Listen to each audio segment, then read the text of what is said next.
On August 24th, Japan began to discharge Fukushima's nuclear-contaminated water into the ocean, an act planned to last for several decades.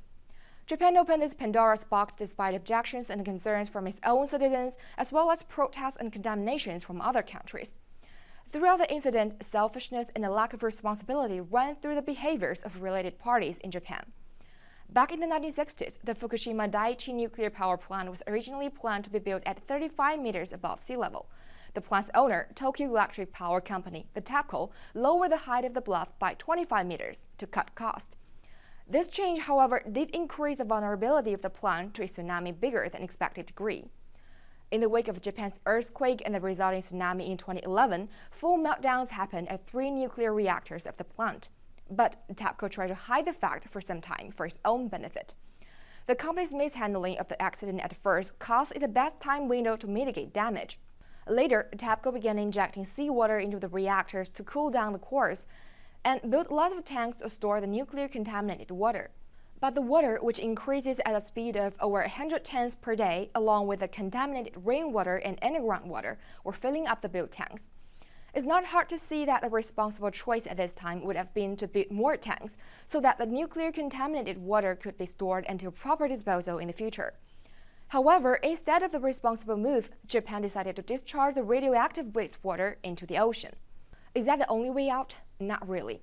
Japanese experts once spent over 6 years assessing the possible disposal methods for the nuclear-contaminated water, and at last they selected steam discharge and ocean discharge as 2 viable options. Of course, the Japanese authorities chose the latter, again for a lower cost. To justify the discharge, Japan defended itself by citing International Atomic Energy Agency's report. But Grossi, IAEA's Director General, has clearly stated that the IAEA report is neither a recommendation nor an endorsement for the policy of the Japanese government. Then, what will happen after the discharges?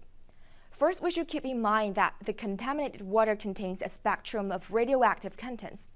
Many scientists agree that apart from the irremovable tritium, there are also many other substances that could not be completely removed with Japan's advanced liquid processing system, like carbon-14, which poses grave threats to human health and marine life. The nuclear-contaminated water, in which radioactive substances are not properly dealt with, once released into the ocean and are circulated by the strong ocean currents near Fukushima, will soon spread to the entire Pacific Ocean. It's just a matter of time for Japan's discharge supporters on the other side of the Pacific to see the effects.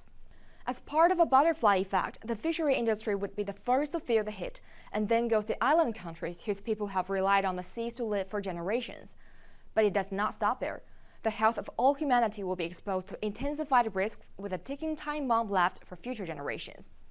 Given the technological limits at present, it's difficult to predict whether an even more devastating disaster that we cannot currently fathom is breeding. Thank you for watching. I'm Xu Yi in Beijing.